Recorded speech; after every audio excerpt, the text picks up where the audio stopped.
ओम शांति। 5 फरवरी 2025 बाबा के महावाक्य।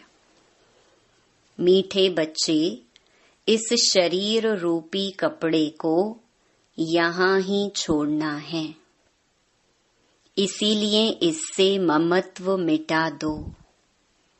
कोई भी मित्र संबंधी याद ना आए। प्रश्न: जिन बच्चों में योग बल है उनकी निशानी क्या होगी? उत्तर: उन्हें किसी भी बात में थोड़ा भी धक्का नहीं आएगा, कहाँ भी लगाव नहीं होगा। समझो आज किसी ने शरीर छोड़ा तो दुख नहीं हो सकता, क्योंकि जानते हैं इनका ड्रामा में इतना ही पार्ट था। आत्मा एक शरीर छोड़ जाए दूसरा शरीर लेगी। ओम शांति। यह ज्ञान बड़ा गुप्त है, इसमें नमस्ते भी नहीं करनी पड़ती। दुनिया में नमस्ते अथवा राम राम आदि कहते हैं। यहाँ ये सब बातें चल नहीं सकती, क्योंकि यह एक फैमिली है। फैमिली में एक दो को नमस्ते व गुड मॉर्निंग करें, इतना शोभता नहीं है। घर में तो खान पान खाया, ऑफिस में गया, फिर आया, यह चलता रहता है। नमस्ते करने की दरकार नहीं रहती। गुड मॉर्निंग का फैशन भी यूरोपियन से निकला है, नहीं तो आगे कुछ चलता नहीं था। कोई सत्संग में आपस में मिलते हैं तो नमस्ते करते हैं, पाँव पड़ते हैं। यह पाँव आदि पड़ना नम्रता के लिए सिखलाते हैं। यहाँ तो तुम बच्चों को देही अभिमानी बनना है। आत्मा को क्या करेगी? फिर भी कहना तो होता है, जैसे बाबा को कहेंगे बाबा नमस्ते। अब बाप भी कहते हैं, मैं साधारण ब्रह्मा तन द्वारा तुमको पढ़ाता हूँ, इन द्वारा स्थापना कराता हूँ। कैसे? सो तो जब बाप सम्मुख हो तब समझावे, नहीं तो कोई कैसे समझे। यह बाप सम्मुख बैठ समझाते हैं तो बच्चे समझते हैं। दोनों को नमस्ते करनी पड़े, बाप दादा नमस्ते। बाहर वाले अगर यह सुने तो मूंझेंगे कि यह क्या कहते हैं बाप दादा। डबल नाम भी बहुत मनुष्यों के होते हैं ना, जैसे लक्ष्मी नारायण अथवा राधे कृष्ण भी नाम है। यह तो जैसे स्त्री पुरुष इकट्ठे हो गए। अब यह तो है बाप दादा। इन बातों को तुम बच्चे ही समझ सकते हो। जरूर बाप बड़ा ठहरा। वह नाम भल डबल है, परंतु है तो एक ना। फिर दोनों नाम क्यों रख दिए हैं? अभी तुम बच्चे जानते हो यह रॉन्ग नाम है। बाबा को और तो कोई पहचान ना सके। तुम कहेंगे नमस्ते बाप दादा, बाप फिर कहेंगे नमस्ते जिस्मानी रूहानी बच्चे। परंतु इतना लंबा शोभता नहीं है। अक्षर तो राइट हैं। तुम अभी जिस्मानी बच्चे भी हो तो रूहानी भी हो। शिव बाबा सभी आत्माओं का बाप है, और फिर प्रजापिता भी जरूर है। प्रजापिता ब्रह्मा की संतान भाई बहन है। प्रवृत्ति मार्ग हो जाता है। तुम हो सब ब्रह्मा कुमार कुमारियां। ब्रह्मा कुमार कुमारियां होने से प्रजापिता भी सिद्ध हो जाता है। इसमें अंधश्रद्धा की कोई बात नहीं। बोलो, ब्रह्मा कुमारियों को बाप से वर्षा मिलता है, ब्रह्मा से नहीं मिलता। ब्रह्मा भी शिव बाबा का बच्चा है, सूक्ष्म वतनवासी ब्रह्मा विष्णु शंकर, यह है रचना। इन्हों का रचयिता है शिव। शिव के लिए तो कोई कह न सके कि इनका क्रिएटर कौन। शिव का क्रिएटर कोई होता नहीं। ब्रह्मा विष्णु शंकर, यह है रचना। इन्हों के भी ऊपर है शिव, सब आत्माओं का बाप। अब क्रिएटर है तो फिर प्रश्न उठता है, कब क्रिएट किया? नहीं, यह तो अनादि है। इतनी आत्माओं को कब क्रिएट किया, यह प्रश्न नहीं उठ सकता। यह अनादि ड्रामा चला आता है, बेअंत है। इसका कभी अंत नहीं होता। ये बातें तुम बच्चों में भी नंबरवार समझते हैं। यह है बहुत सहज। एक बाप के सिवाय और किसी से लगाव ना हो। कोई भी मरे व जिए। गायन भी है, अम्मा मरे तो भी हलवा खाना। समझो कोई भी मर जाता है, फिक्र की बात नहीं होती, क्योंकि यह ड्रामा अनादि बना हुआ है। ड्रामा अनुसार उनको इस समय जाना ही था। इसमें कर ही क्या सकते हैं? जरा भी दुखी होने की बात नहीं। यह है योग बल की अवस्था। लॉ कहता है जरा भी धक्का नहीं आना चाहिए। सब एक्टर्स है ना, अपना अपना पार्ट बजाते रहते हैं। बच्चों को ज्ञान मिला हुआ है। बाप से कहते हैं, हे परम पिता परमात्मा, आकर हमको ले जाओ। इतने सब शरीरों का विनाश कराए, सब आत्माओं को साथ में ले जाना, यह तो बहुत भारी काम हुआ। यहाँ कोई एक मरता है तो 12 मास रोते रहते हैं। बाप तो इतनी सारी ढेर आत्माओं को ले जाएंगे। सबके शरीर यहाँ छूट जाएंगे।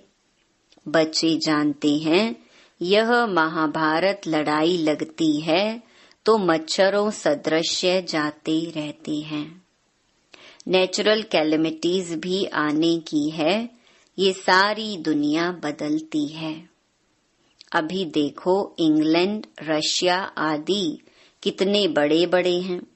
सतयुग में यह सब थे क्या?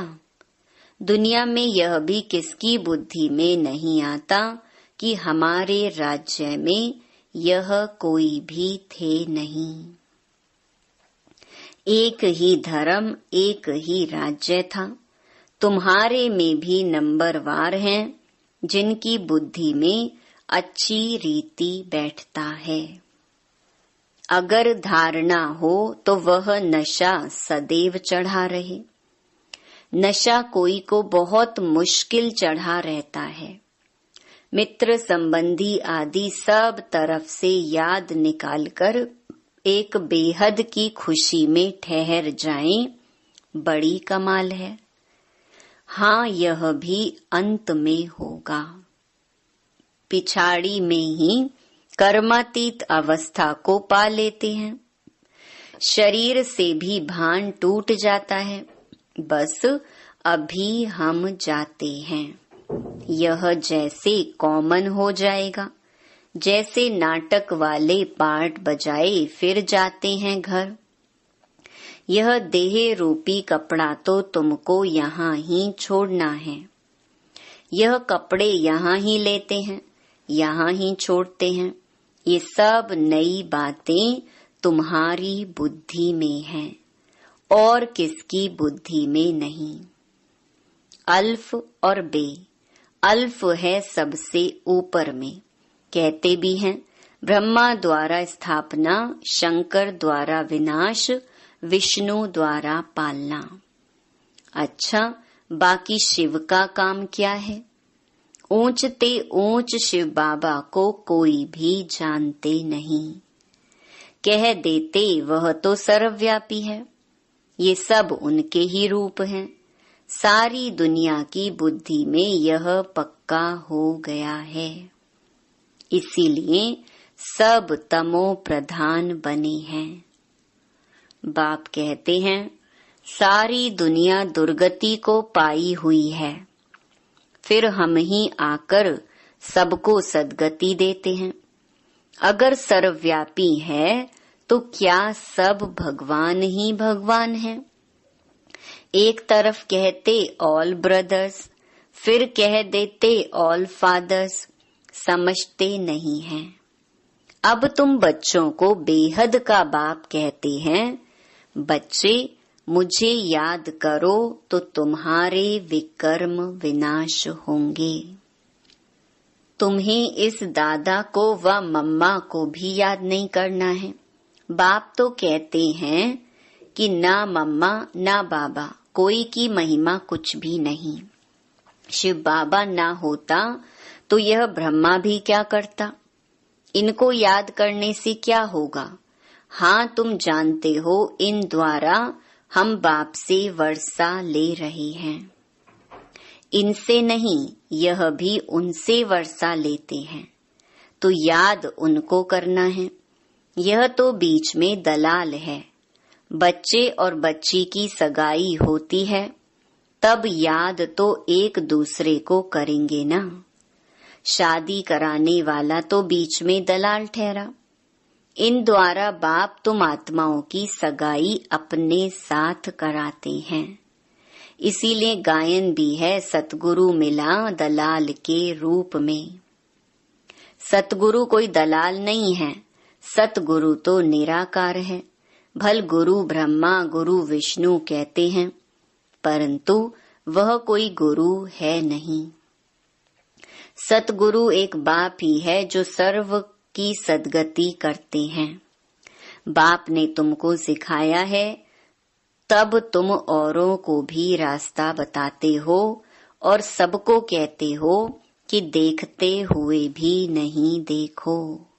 बुद्धि शिव बाबा से लगी रहे। इन आँखों से जो कुछ देखते हो कब्र दाखिल होना है। याद एक बाप को करना है, ना कि इनको। बुद्धि कहती है इनसे थोड़ी वर्षा मिलेगा। वर्षा तो बाप से मिलना है, जाना भी बाप के पास है। स्टूडेंट को थोड़े ही याद करेंगे, स्टूडेंट तो टीचर को याद करेंगे ना। स्कूल में जो तीखे बच्चे होते हैं वह फिर औरों को भी उठाने की कोशिश करते हैं। बाप भी कहते हैं एक दो को ऊंचा उठाने की कोशिश करो, परंतु तकदीर में नहीं है तो पुरुषार्थ भी नहीं करते हैं। थोड़े में ही राजी हो जाते हैं। समझाना चाहिए, प्रदर्शनी में बहुत आते हैं। बहुतों को समझाने से उन्नति बहुत होती है। निमंत्रण देकर मंगाते हैं तो बड़े बड़े समझदार आदमी आते हैं। बिगर निमंत्रण से तो कई प्रकार के लोग आ जाते हैं, क्या क्या उल्टा सुल्टा बकते रहते हैं। रॉयल मनुष्यों की चाल चलन भी रॉयल होती है। रॉयल आदमी रॉयल्टी से अंदर घुसेंगे। चलन में भी बहुत फर्क रहता है। उनमें चलने की बोलने की कोई फजीलत नहीं रहती। मेले में तो सभी प्रकार के आ जाते हैं, किसको मना नहीं की जाती है। इसीलिए कहाँ भी प्रदर्शनी में निमंत्रण कार्ड पर मंगाएंगे तो रॉयल अच्छे अच्छे लोग आएंगे। फिर वह औरों को भी जाकर सुनाएंगे। कभी फीमेल्स का प्रोग्राम रखो तो सिर्फ फीमेल्स ही आकर देखें, क्योंकि कहाँ कहाँ फीमेल्स बहुत पर्दे नशीन होती हैं। तो सिर्फ फीमेल्स का ही प्रोग्राम हो, मेल कोई भी ना आए। बाबा ने समझाया है, पहले पहले तुमको यह समझाना है कि शिव बाबा निराकार है। शिव बाबा और प्रजापिता ब्रह्मा दोनों बाबा हुए। दोनों एक रस तो हो ना सके। जो दोनों बाबाओं से वर्षा मिले, वर्षा दादे का या बाप का मिलेगा। दादे की मिल्कियत पर हक लगता है। भल कैसा भी कपूत बच्चा होगा तो भी दादे का वर्षा मिल जाएगा। यह यहाँ का कायदा है। समझते भी हैं इनको पैसा मिलने से 1 वर्ष के अंदर उड़ा देंगे, लेकिन गवर्नमेंट के लॉ ऐसे हैं जो देना पड़ता है। गवर्नमेंट कुछ कर नहीं सकती है। बाबा तो अनुभवी है। एक राजा का बच्चा था, 1 करोड़ रुपया 12 मास में खत्म कर दिया। ऐसे भी होते हैं। शिव बाबा तो नहीं कहेंगे कि हमने देखा है, यह दादा कहते हैं हमने बहुत ऐसे मिसाल देखे हैं। यह दुनिया तो बड़ी गंदी है। यह है ही पुरानी दुनिया, पुराना घर। पुराने घर को हमेशा तोड़ना होता है। इन लक्ष्मी नारायण के राजाई घर देखो कैसे फर्स्ट क्लास हैं। अभी तुम बाप द्वारा समझ रहे हो और तुम भी नर से नारायण बनते हो। यह है ही सत्य नारायण की कथा। यह भी तुम बच्चे ही समझते हो। तुम्हारे में भी पूरे फ्लावर्स अभी बने नहीं हैं। इसमें रॉयल्टी बड़ी अच्छी चाहिए। तुम उन्नति को दिन प्रतिदिन पाते रहते हो, फ्लावर्स बनते जाते हो। तुम बच्चे प्यार से कहते हो बाप दादा। यह भी तुम्हारी नई भाषा है जो मनुष्यों की समझ में नहीं आ सकती। समझो बाबा कहाँ भी जाए तो बच्चे कहेंगे बाप दादा नमस्ते। बाप रिस्पॉन्ड देंगे रूहानी जिस्मानी बच्चों को नमस्ते। ऐसे कहना पड़े ना। कोई सुनेंगे तो कहेंगे यह तो कोई नई बात है।